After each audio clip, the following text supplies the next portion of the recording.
One सेवा संघ की जिला इकाई के द्वारा अनिश्चितकालीन धरना प्रदर्शन शुरू।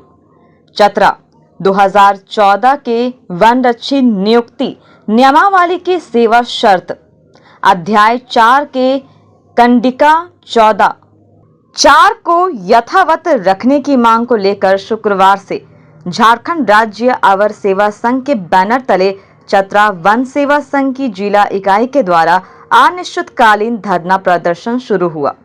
आंदोलनकारी झारखंड सरकार द्वारा झारखंड राज्य अवर वन क्षेत्र कर्मी संवर्ग नियमावली 2014 में संशोधन करने की मांग कर रहे हैं।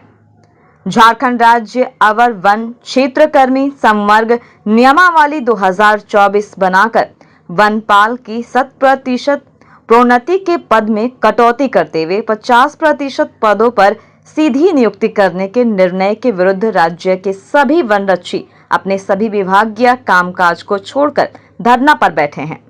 धरना में शामिल वनरक्षी संघ ने कहा कि 2014 के इस वनरक्षी नियुक्ति नियमावली के अध्याय 4 के कंडिका 15 में स्पष्ट प्रावधान है कि वनपाल के 100% पद प्रोन्नति के होंगे। इसी 2014 के वनरक्षी नियुक्ति नियमावली के तहत वर्तमान में कार्यरत सभी वनरक्षियों की नियुक्ति हुई है। झारखंड के वनरक्षी अल्प वेतन भत्ते और बिना किसी विशेष सुविधा के जंगलों की सुरक्षा एवं विकास तथा वन्य प्राणियों की सुरक्षा एवं वन्य प्राणियों से लोगों की सुरक्षा सहित अन्य विभागीय कार्यों के लिए दुर्गम स्थानों पर दिन रात लगे रहते हैं। इनकी जान माल की क्षति की संभावना हमेशा बनी रहती है। उनके लिए विशेष सुविधा उपलब्ध कराने के बजाय सरकार ने वनरक्षियों के प्रोन्नति के अवसर को छीनने का कार्य किया है।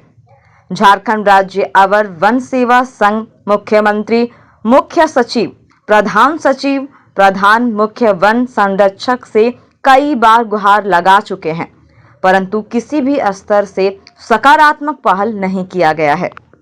हम लोग पूरे झारखंड में अगर देखा जाए तो 1648 वनरक्षी हड़ताल पर है और अगर चतरा जिला को देखा जाए तो हम लोग लगभग 105 वनरक्षी हैं। रही बात वन संपदा में नुकसान का, तो बहुत नुकसान हो सकता है। जैसे ही पता चलेगा कि हम हड़ताल में है तो कटिंग बढ़ जाएगा, इंक्रोचमेंट बढ़ेगा, जंगली जानवरों का शिकार बढ़ेगा, बहुत तरह का नुकसान हो सकता है। और ये धरना तब तक रहेगा जब तक सरकार हमारी मांगों को पूरा नहीं कर देती। क्या लगता है कि सरकार मांगेगी आपकी मांगों को, जिस तरह से आप संशोधन किए? सोचना चाहिए, वो हमारे भविष्य के लिए सोचे। इस तरह का नियमावली ना बनाए जिससे हमारा भविष्य अंधकारमय हो जाए। अभी विधानसभा का चुनाव होने वाला है, उस टाइम अभी तो आचार संहिता नहीं लगा हुआ है। सरकार को मानना चाहिए हमारी बात को। अगर सरकार नहीं सोचेगी तो फिर कौन सोचेगा हमारे बारे में? नाम बता दीजिए। मीना कुमारी मेरा नाम हुआ। धरना पे चले गए हैं, क्या मुख्य मांग है आप लोग? हम लोग 2014 वनरक्षी नियमावली के तहत भर्ती हुए थे, जिसमें यह प्रावधान था कि 100% फॉरेस्टर का सीट वनरक्षी संवर्ग से ही प्रोन्नत होगा, यानी डायरेक्ट रिक्रूटमेंट नहीं होगी फॉरेस्टर का, हम लोग से ही प्रमोशन के जरिए वो सीट भरा जाएगा।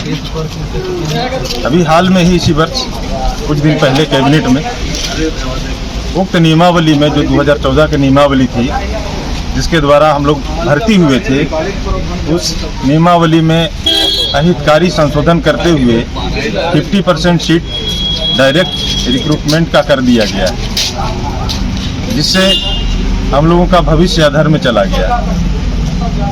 हम लोग यहाँ पर उस नियमावली को देख कर के आए थे कि इस संवर्ग में हम लोगों का भविष्य उज्जवल होगा, एक दिन हम लोगों का भी प्रमोशन नियमानुसार समय समय पर होते रहेगा। लेकिन जो वर्तमान में नियमावली का जो संशोधन किया गया है, उससे हम लोगों का प्रमोशन बाधित हो रहा है।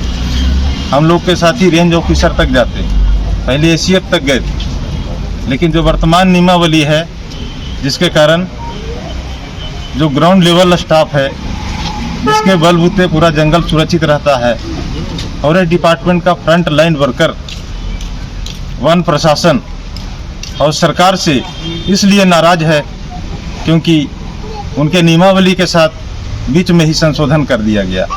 आज हम लोगों को सर्विस करते हुए 7 वर्ष हो गया है। प्रभारी फॉरेस्टर का सीट रिक्त था, तो विभाग ने हम लोगों से ही प्रभारी फॉरेस्टर का दायित्व का निर्वहन करवाया, जिससे यह परिलक्षित होता है कि हम लोग जो हैं फॉरेस्टर का दायित्व निभाने में पूर्णतः सक्षम थे और हम लोगों ने फॉरेस्टर की जिम्मेवारी को बहुत अच्छे तरीके से निभाया। मानवीय दृष्टिकोण से भी देखा जाए तो हम लोग यहाँ पर इस नियमावली को देख कर के आए थे। हमारे कई साथी दूसरे सर्विस में थे, कोई रेलवे में थे, कोई बैंक में थे, कोई पुलिस में थे, एसएसबी, सीआरपीएफ अर्धसैनिक बल से भी हम लोग यहाँ पर आए हैं और यहाँ इंजीनियरिंग, एमबीए, अच्छे प्रोफेशनल डिग्री कर लोग यहाँ पर आए हैं और काफ़ी टैलेंटेड लोग हैं। नियमावली को देख कर के ही आए थे, तो उनके टैलेंट के साथ भी नाइंसाफ़ी किया जा रहा। जब हमें बढ़ने का भी मौका नहीं दिया जाएगा